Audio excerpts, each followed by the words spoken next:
Hello and welcome back to the show. Today we are unpacking the numbers for Adani Enterprises Limited, ticker symbol AEL. They're the flagship company of the Adani Group and known as a major business incubator in India. That's right. AEL has a really diverse portfolio. They're into everything from energy transition, including solar and wind manufacturing, green hydrogen, to airports, data centers, roads, mining services, and even copper and petrochemicals now. Quite the mix. Definitely a company with its fingers in many pies. So they've released their audited financial results for the fourth quarter and the full financial year ended March 31st, 2025. The board meeting was held on May 1st, 2025. We'll be looking at both the consolidated and standalone figures today. Let's dive right in. What's the headline on revenue? Okay, starting with the consolidated picture for Q4 FY25. Revenue from operations came in at 27,602 crore rupees. Now comparing that year over year, it's actually down about 7% from the 29,630 crore rupees they reported in Q4 FY24. Down 7% year over year. And how does that look compared to the immediately preceding quarter, the quarter over quarter performance? Sequentially, quarter over quarter, revenue saw an increase. It was up from 23,501 crore rupees in Q3 FY25 December 2024. So a dip compared to last year's Q4, but an improvement from the previous quarter. Alright. Now how about the standalone revenue figures for AEL itself? Looking at the standalone results for Q4 FY25, revenue from operations was 6,659 crore rupees. Year over year, that's a significant drop of around 28% compared to 9,557 crore rupees in Q4 FY24. Wow, a 28% drop year over year on the standalone side. What about the quarter over quarter trend for standalone revenue? Quarter over quarter, standalone revenue saw a slight increase from 6,587 crore rupees in Q3 FY25. So similar to the consolidated picture, down year over year but up slightly sequentially. The drop on the standalone side seems much steeper compared to the consolidated drop. Noted. Let's move to profitability. How did EBITDA perform on a consolidated basis? Good news on the consolidated EBITDA front for Q4 FY25. It came in at 4,346 crore rupees. Year over year, that's a solid 19% increase compared to 3,646 crore rupees in Q4 FY24. A 19% jump year over year is strong. And the quarter over quarter consolidated EBITDA? Sequentially, consolidated EBITDA also showed growth. Although the specific Q3 figure isn't in this immediate summary, the full year trend indicates strong performance from incubating businesses often drives this. The press release highlights this Q4 growth. And for the standalone EBITDA, do we have that figure? The detailed report doesn't explicitly break out standalone EBITDA easily, but we can look at profit before tax (PBT) as a proxy for operational performance before tax. Right, let's look at PBT then. Consolidated PBT first for Q4 FY25. Consolidated PBT for Q4 FY25 was 5,259 crore rupees. Year over year, this is a massive jump, roughly 6.6 times higher than the 694 crore rupees in Q4 FY24. However, we absolutely need to address the exceptional item here. The exceptional item. We'll circle back to that. What about quarter over quarter consolidated PBT? Quarter over quarter, consolidated PBT was also substantially up from 576 crore rupees in Q3 FY25. Again, the exceptional item is the key driver here in Q4. Understood. Now standalone PBT for Q4 FY25. Standalone PBT for Q4 FY25 was 4,503 crore rupees. Similar to the consolidated side, this is a huge increase year over year compared to 1,036 crore rupees in Q4 FY24, and again driven significantly by an exceptional item. And the quarter over quarter standalone PBT? Sequentially, standalone PBT was also way up from 728 crore rupees in Q3 FY25 thanks to that exceptional gain. Okay, so the exceptional item is clearly influencing PBT heavily.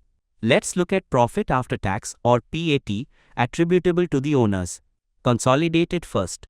Consolidated PAT attributable to owners for Q4 FY25 stood at 3,845 crore rupees. Year over year, that's up sharply, about 7.5 times, from 449 crore rupees in Q4 FY24. And quarter over quarter consolidated PAT? Quarter over quarter, it's also a massive jump from just 58 crore rupees in Q3 FY25. Exceptional item impact is very clear. Now for the standalone PAT in Q4 FY25. Standalone PAT for Q4 FY25 came in at 4,275 crore rupees. Year over year, that's up significantly from 775 crore rupees in Q4 FY24. And quarter over quarter standalone PAT? Sequentially, standalone PAT is also substantially higher compared to 538 crore rupees in Q3 FY25. This brings us to earnings per share EPS, consolidated EPS for Q4. Consolidated basic EPS for Q4 FY25 was 32.98 rupees. Year over year, that's up considerably from 3.48 rupees in Q4 FY24. Quarter over quarter, it's a huge leap from just 0.07 rupees in Q3 FY25. And the standalone EPS for Q4. Standalone basic EPS for Q4 FY25 was 37.04 rupees. Year over year, that's up from 6.80 rupees in Q4 FY24. Quarter over quarter, it's also a big jump from 4.70 rupees in Q3 FY25. Let's quickly touch on other income. Was it significant in Q4? Yes, consolidated other income in Q4 FY25 was 636 crore rupees, up from 450 crore rupees year over year, and slightly down from 652 crore rupees quarter over quarter. Standalone other income was 494 crore rupees in Q4 FY25, up from 346 crore rupees year over year and up from 430 crore rupees quarter over quarter. So quite substantial on both fronts. Okay, now let's address that exceptional item you mentioned. What was it?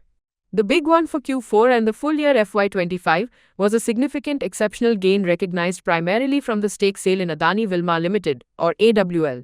On the consolidated side, the pre-tax gain was 3,946 crore rupees in Q4. On the standalone side, the gain booked via its subsidiary AC LLP was 3,870 crore rupees in Q4. This sale reduced their stake, and AWL is now classified as an associate instead of a jointly controlled entity. This gain is the main reason for the massive jumps in PBT and PAT we saw for Q4. Right, that explains the huge PBT and PAT spikes. So excluding that gain, the underlying performance looks quite different? Exactly. If you look at profit before tax and exceptional items on the consolidated side for Q4 FY25, it was 1,313 crore rupees, which is actually down slightly from 1,322 crore rupees in Q4 FY24, though up significantly from Q3 FY25's 576 crore rupees. On the standalone side, profit before tax and exceptional items was 633 crore rupees, down from 1,036 crore rupees in Q4 FY24 and also down from 728 crore rupees in Q3 FY25. So the underlying operational profit before tax shows a mixed picture, especially a dip year over year on the standalone side. That's a crucial distinction. How are the profitability margins looking, especially considering the diverse business mix? On the consolidated side for the full year FY25, the reported EBITDA margin improved compared to FY24, driven by the incubating businesses. The net profit margin for Q4 FY25 looks incredibly high due to the exceptional gain, exceeding 100% on a standalone basis and around 139% consolidated if calculated simply on Q4 PAT revenue. However, looking at the underlying profit before exceptional items gives a more normalized view, suggesting margins are likely solid but not as astronomical as the headline PAT figure suggests. Makes sense. Let's shift to the balance sheet. Any major changes in debt or equity comparing consolidated and standalone? Yes, there are significant points. On the consolidated side, as of March 31, 2025, total equity stood at 56,470 crore rupees, up from 44,186 crore rupees last year, boosted by profits and likely the QIP. However, total consolidated debt, non-current plus current borrowings, increased substantially to about 76,236 crore rupees from 50,124 crore rupees last year. The investor presentation breaks this down, showing significant increases in debt related to the airport and road segments and the new copper project. Net external debt rose from roughly 31,000 crore to 49,300 crore rupees. A significant jump in debt. How does the standalone balance sheet compare? On the standalone side, total equity increased to 26,699 crore rupees from 16,640 crore rupees last year. Total standalone debt also increased, rising to about 12,680 crore rupees from around 6,000 crore rupees last year. So increased leverage on both levels, but the consolidated debt increase is much larger in absolute terms due to subsidiary project financing. The company did complete a qualified institutional placement QIP during the year, raising 4,200 crore rupees which bolstered equity. Okay. What about cash flows and any news on dividends? Looking at the consolidated cash flow for FY25, net cash generated from operating activities was 4,513 crore rupees. This is notably lower than the 10,312 crore rupees generated in FY24. Cash used in investing activities was high at 26,259 crore rupees, reflecting heavy capex. Cash from financing activities was positive at 21,947 crore rupees, driven by borrowings and the QIP. A drop in operating cash flow is interesting. How does the standalone cash flow look? The standalone cash flow from operations for FY25 was actually negative 3,732 crore rupees, a stark contrast to the positive 508 crore rupees in FY24. This is a significant point. The standalone entity used cash in its core operations for the year. Investing activities used 6,466 crore rupees and financing activities brought in 9,941 crore rupees. Negative operating cash flow on the standalone side is definitely something to note. Any dividends declared or recommended? Yes, the board has recommended a final dividend of 1.30 rupees per equity share, which is 130% of the face value of 1 rupee.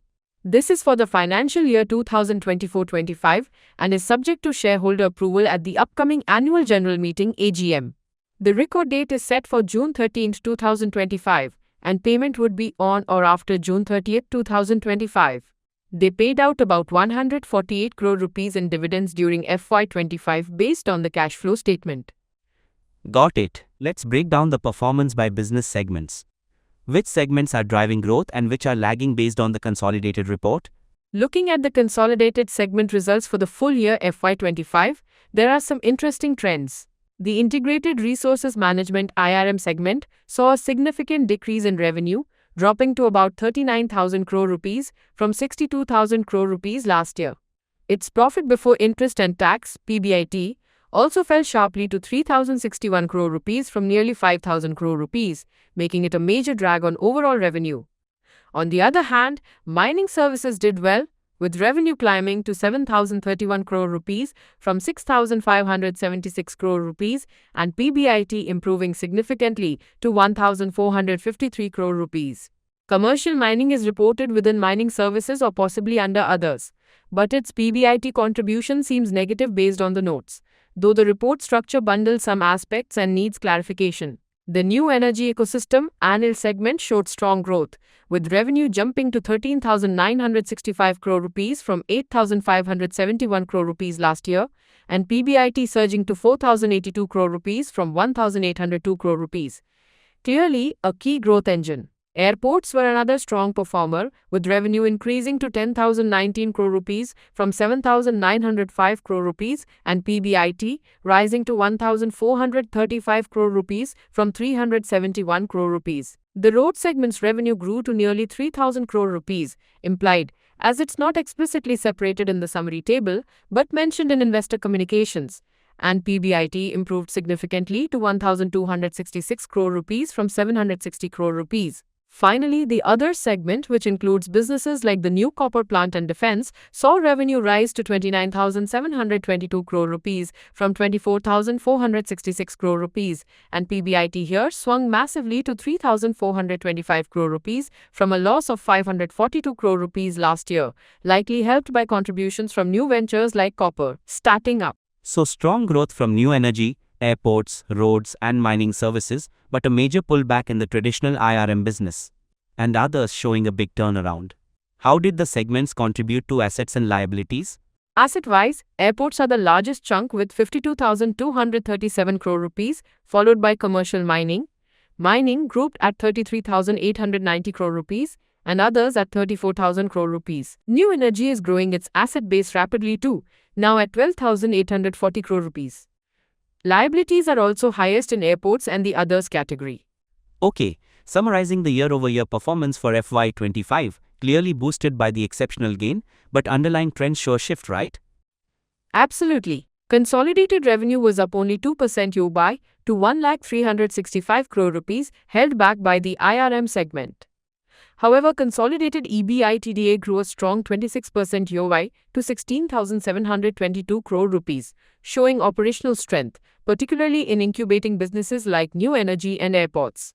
Consolidated PBT was up 112% or 1.1x to 10,479 crore rupees, heavily influenced by the AWL gain.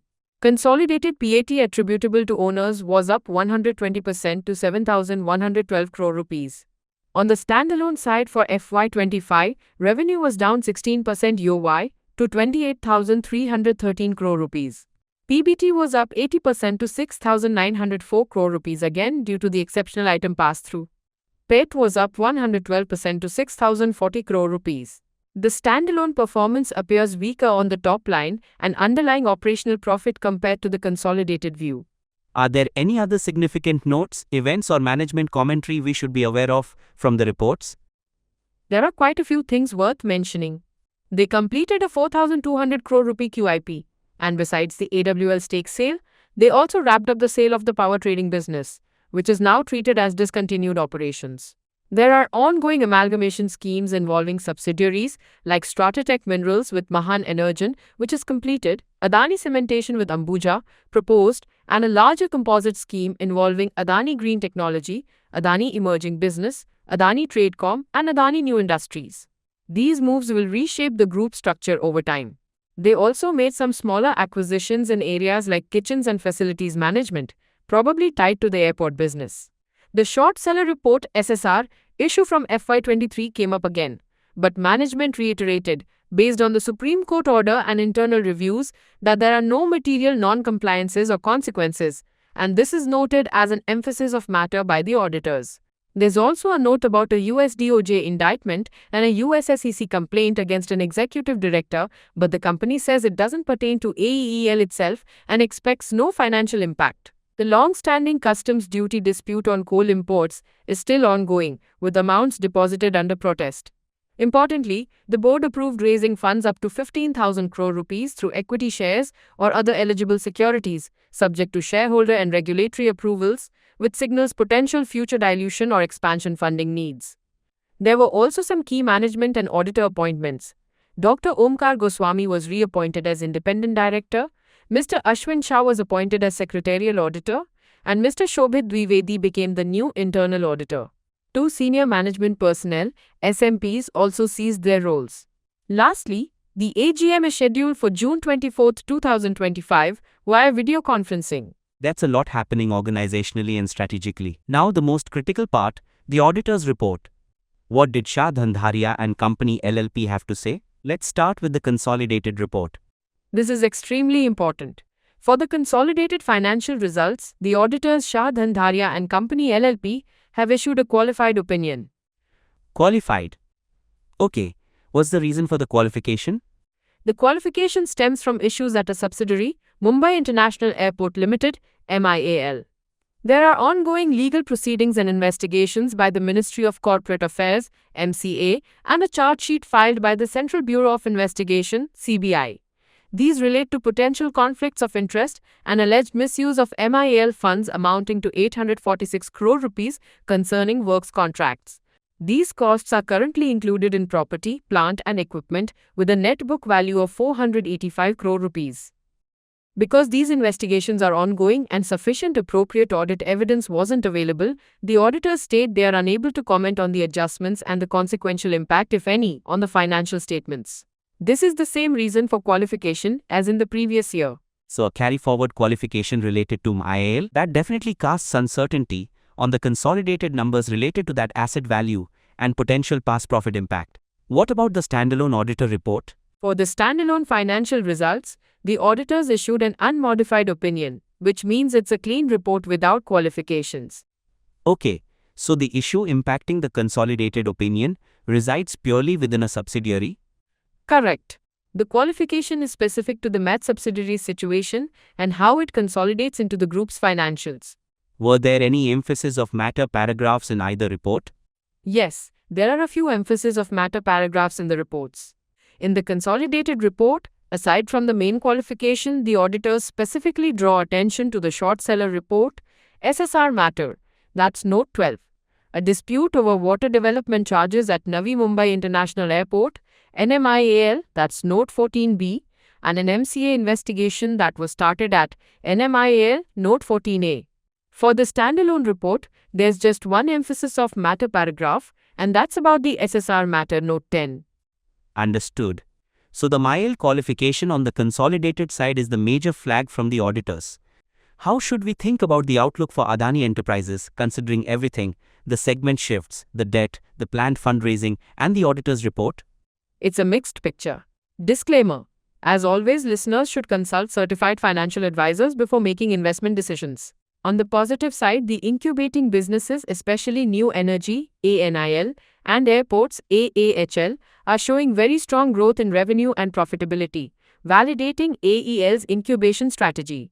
The planned 15,000 crore rupee fundraise could further fuel expansion in these high-growth areas. However, there are significant points of caution. The traditional IRM business continues to decline, dragging down overall revenue growth. The consolidated debt has increased substantially, raising leverage. The standalone entity showing negative operating cash flow for the year warrants attention.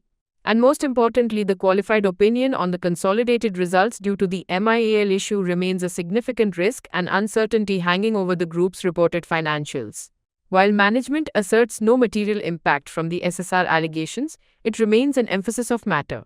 So growth potential is clearly there, but it comes with increased debt and a significant audit qualification on the consolidated accounts.